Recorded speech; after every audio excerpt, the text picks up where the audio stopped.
जिस तरह से विशाल रैली हमने देखी है कि जहां आपको सम्मान मिलता रहा है, क्या इससे विरोधियों की हालत खराब होने वाली है क्या? हाँ, विरोधी की हालत पूरे धारावी के लोगों ने अभी निर्णय लिया है, इस बार विकास के लिए वोटिंग करेंगे। धनुष्यबाण यानी कि विकास का प्रतीक है और धनुष्यबाण पे बटन दबाएंगे तो परिवार का विकास होगा। धनुष्यबाण पे बटन दबाए के हिंदू मुस्लिम सभी जाति धर्म का विकास होगा। धनुष्यबाण बटन दबाएंगे तो छोटी बच्ची से लेकर बुजुर्गों का विकास होगा। तो लोगों को विकास चाहिए और इस बार एक रिकॉर्ड धारावी वाले करेंगे और पूरा देश का लक्ष्य धारावी पे है, क्योंकि धारावी के लोग वोटिंग कहाँ पे करने वाले हैं और मुझे पूरा विश्वास है वो विकास के लिए करेंगे, धारावी के विकास के लिए करेंगे।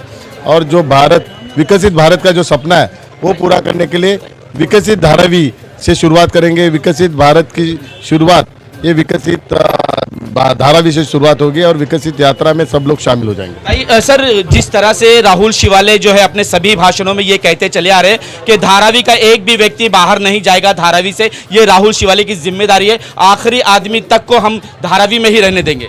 ये पूरा मेरा सभी को वचन है कि धारावी के लोगों के साथ मैं आखिरी सांस तक खड़ा रहूँगा और आखिरी जो आदमी है धारावी का जिसको घर देना है उस तब तक मैं धारावी के विकास में लोगों के साथ रहूँगा।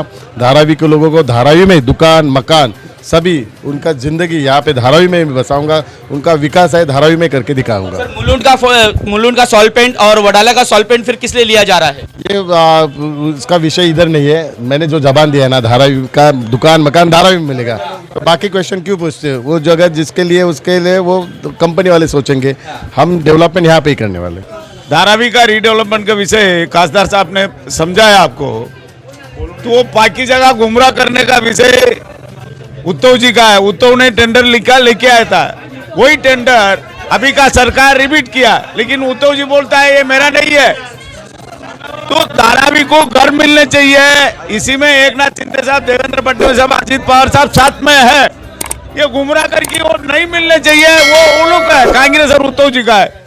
ये जो टेंडर होगा सबको घर मिलेगा, मकान और दुकान सब तो पूरा हिसाब से तो कमर्शियल मिलने चाहिए। मिनट में मैं पास किया था उसी समय 2016-2017 में, इसलिए इनका कारखाना भी यहाँ मिलेगा, घर भी यहाँ मिलेगा, इसमें कोई दोहरा नहीं है, कोई डाउट नहीं है। तो राहुल जी सर 400 के पार होने वाला है आपकी पूरी 400 के पार होके फिर एक बार प्रधानमंत्री नरेंद्र मोदी तीसरी बार पंतप्रधान बनेंगे और उनके नेतृत्व में हम धारावी का विकास करके दिखाएंगे। धारावी में दुकान मकान और लोगों के चेहरे पे मुस्कान, ये हम लोग देंगे। खासदार से ज़्यादा धारावी में या किसी भी इलाके में नगर सेवक की ज़रूरत होती है और नगर सेवक जो होता है लोगों का प्रतिनिधि होता है, वो जानता है कि लोगों की क्या क्या दिक्कतें हैं और धारावी को और धारावी के लोगों को अच्छी तरीके से जानने वाले हमारे साथ यहाँ नगर सेवक मौजूद है, जिन्होंने लोगों के साथ नगर सेवक रहते हुए भी मदद की लोगों की और उसके बाद भी वो अपने किसी न किसी संस्था के जरिए लोगों की मदद करते रहे, चाहे वो एजुकेशन को लेकर हो, चाहे वो लोगों के ईद के मामले में हो, चाहे वो दिवाली के मामले में, हर वक्त जो है लोगों की मदद करते हुए नजर आते हैं। लेकिन आज इन्होंने जो बड़ी रैली ली है, जो आज जो जनसंवाद लोगों में पहुंचाने की कोशिश की राहुल शिवाले की, उस पर हम बात करेंगे कि सर ये कितनी मेहनत की होगी आपको कि धारावी के लक्ष्मी बाग से लेकर धारावी मेन रोड तक आपने जो ये रैली निकाली है, इसमें इतने लोगों का जन सैलाब आया कि शायद विरोधियों की जो है वो हालत खराब होने लगेगी। नहीं, ये तो विरोधियों का जो हालत खराब होने वाला ही है, क्योंकि धारावी में लोगों ने तय कर दिया है कि राहुल शिवाले जी को तीसरा बार जिताकर देश में पार्लियामेंट में भेजना है और धारावी का विकास उनका हाथों से, उनके माध्यम से, नरेंद्र मोदी जी के माध्यम से इसको करके लेना है। और जो नारा है 400 पार का, तो उसमें सबसे बड़े तादाद पर राहुल शिवाले जी जीतकर उसमें से एक संसद बनकर वो जाने वाले हैं, इतना कंफर्म है। ऐसा धारावी का लोगों ने तय किया है। ये जो हम रैली निकाल रहे थे तो आप देखते होंगे कि उधर का लोग कितना बड़े तादाद में बाहर आकर उनका स्वागत कर रहे थे और हमारे साथ में चल रहे थे और राहुल शिवाले जिंदाबाद क्या नारा दे रहे थे और फिर एक बार राहुल शिवाले ऐसा करके बोल रहे थे। और बहुत जगह पे उन्होंने ये भी बोला कि अब की बार हैट्रिक, ऐसा उनका नारा था। अलग अलग जगह में अलग अलग नारा लोगों ने दिया। जहाँ आपने अभी कहा कि लोगों तक आप लोग नगर सेवक के माध्यम से जाते हो, तो हम लोग कार्यालय में रोज़ बैठते हैं ज़्यादा करके, उसमें कार्यालय में बैठकर लोगों का सुख दुख में जो हम लोग काम करते हैं, तो लोगों को पता है कि ये लोग हमारे हमेशा काम पे आने वाले लोग हैं। इनके माध्यम से अगर हम किसी को वोट देंगे तो न्याय भी ये लोग लेने के लिए किधर न किधर पीछे नहीं हटने वाले, ऐसा कहकर ये लोग अपने साथ में थे। इसमें हमारे जो शाखा प्रमुख है और महिला विभाग प्रमुख है, महिला उपशाखा प्रमुख है, गढ़ प्रमुख है, हमारा जो शाखा का जो हर एक प्रतिनिधि है, वो 2 दिन से वो लोग ने तहे दिल से वो लोग ने मेहनत किया ताकि बहुत अच्छे तरीके से 85 और वार्ड नंबर 186 में रैली हो जावे। लेकिन क्या हुआ, तो थोड़ा टाइम का कमी होने से पूरा एरिया कवर हम कर नहीं पाए। कई जगह पे लोग 100 200 लोग स्वागत के लिए बाहर 2-3 घंटे से खड़े थे, लेकिन वहाँ तक हम पहुँच नहीं पाए। लेकिन वापस एक बार अगर साहब अगर टाइम देंगे, क्योंकि पार्लियामेंट का एरिया है, बहुत बड़ा एरिया होता है, तो इसके लिए इतना टाइम देंगे ऐसा मैं समझता नहीं। अगर टाइम देंगे तो जिधर जिधर हम लोग गए ने वहाँ पर साहब को लेके जाकर वापस वो लोग का आशीर्वाद साहब को दिलाएंगे। इतना मैं मेरा 2 बात कहता हूँ। राहुल शिवालिक जी ने कहा है कि धारावी का विकास होगा और विकास इस तरह होगा कि हर आदमी, हर व्यक्ति को जो है धारावी में ही घर मिलेगा, आखिरी व्यक्ति तक को मैं नहीं जाने दूंगा बाहर। लेकिन ये कैसे मुमकिन है, क्योंकि सरकार बार बार ये कहती है कि अपात्र को हम बाहर भेजेंगे, तो ये कैसे मुमकिन है, कैसे करेंगे राहुल शिवालिक? देखिए, इसमें पात्र अपात्र का 3 कैटेगरी है, आपको अगर पता होगा तो।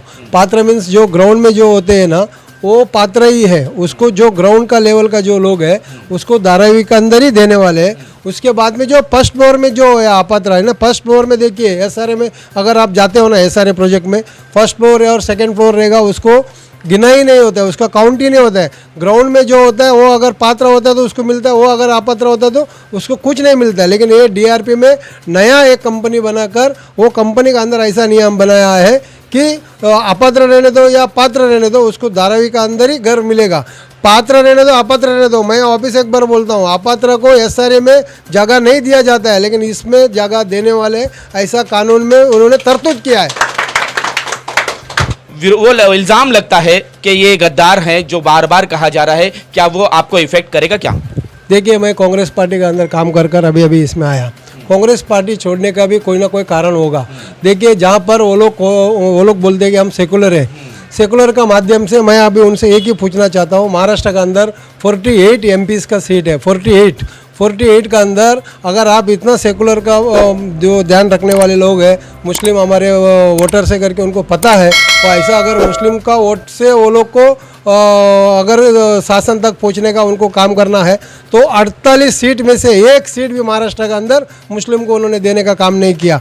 और दूसरा, ऐसा 7 से 8 राज्य है, 7 से 8 राज्य आप गिनना, वो 7 से 8 राज्य में एक भी एमपी सीट उन्होंने माइनॉरिटी को देने का काम नहीं किया। ये ढोगला पार्टी है, ये लोग हमेशा उनको सत्ते में आने के लिए उनको कुछ भी वो करेंगे, और माइनॉरिटी रहने दो या और कोई रहने दो, उनको वो लोग न्याय देने का काम कभी नहीं करने वाले। इसके लिए मैं भी वो पार्टी छोड़कर, जिधर शिंदे साहब ने जैसा निर्णय लिया, शिंदे साहब जैसा एक मजबूत नेता जो महाराष्ट्र को एक नेतृत्व दे रहे हैं, हम सब देख दाख कर मैं वो पार्टी छोड़कर, जिधर वो पार्टी में हमको खुला पता था कि एक सिर्फ सेकुलर का नाम पे ये लोग वोट लेने का काम करते हैं, और किसी को ऊपर दया नहीं है, ना उनका पास कोई आज के तारीख में कांग्रेस के अंदर कोई आइडियोलॉजी नहीं है। मैं आपको आज एक ही बताना चाहता हूँ, जो अभी उत्तर मध्य मुंबई है, 6 लाख मतदार उधर माइनॉरिटी का है करके बोलते हैं, 5 से 6 लाख मतदार।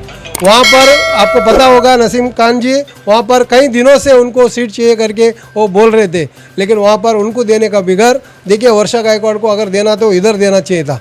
तो हम लोग सोचते थे कि इधर का वो कितना सालों से प्रतिनिधित्व करती है, उनको इलेक्शन लड़ने के लिए करके यहाँ से दिया गया, लेकिन उसको उधर बेचकर जिधर माइनॉरिटी का हक मारने का काम ये लोग ने किया है कि नहीं किया। आप किसी भी एक माइनॉरिटी को जाके पूछो, माइनॉरिटी भी आज देश के अंदर इतना नाराज है, लेकिन वो उनको ऐसा बनाया गया उनको चित्र कि हम आपका रक्षक है, हम आपका देखभाल करने वाले हैं, हमारा शिव कोई है नहीं है। मोदी जी का नाम पे लोग उनको डराने का काम किया है, इसके लिए माइनॉरिटी ऐसा। ये तो आपके लिए खुशी की बात है कि जो एक अड़चन था, वर्षा ताई के नाम का जो अड़चन था, वो अड़चन हट चुका है। अब तो बिल्कुल आज़ादी के साथ आप लोगों तक पहुंच सकते हैं और उनको बता सकते हैं कि किस तरह से आपने 10 साल काम किया है। नहीं नहीं ऐसा नहीं है। देखो जिसको हम तो लड़ने वाले लोग हैं, बराबर ना। हम तो 30 साल से हम राजनीति में है, हर जगह में लड़ा है। इससे पहले भी हमने कैसा लड़ा है आपको अगर पता है तो पूछिए, ओके, नहीं पता तो आप किसी से पूछिए। हमको सामने बराबर का प्रतिनिधि चाहिए लड़ने के लिए। हम कोई कमजोर आदमी दमदार चाहिए तो ही हम लड़ के जीतेगा तो हमको नाम होगा। ऐसा नहीं कि कोई भी अभी बाहर से आया है वो किसी का भी उनको पहचानते नहीं है, वो कुछ नहीं है। ऐसा लोग से लड़ना क्या है, वो तो ठीक है, हम तो जीतने वाले हैं, उसमें कोई सवाल ही नहीं है। लेकिन अगर प्रतिनिधित्व सामने वाला मजबूत रहता तो हम भी दो हाथ देखते कैसा पब्लिक किसके साथ में है करके।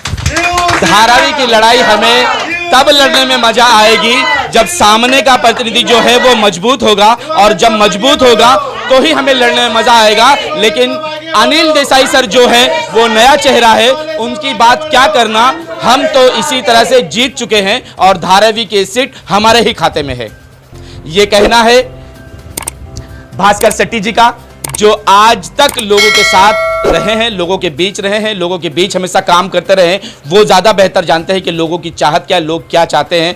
इन तमाम चीज़ों पर जो भास्कर शेट्टी ने कहा है कि ये सीट हमारी है और इस पर हम बिल्कुल विजयी होंगे। आज तक के लिए इतना ही। देश विदेश की खबरों के लिए देखते रहें न्यूज़ 18 इंडिया।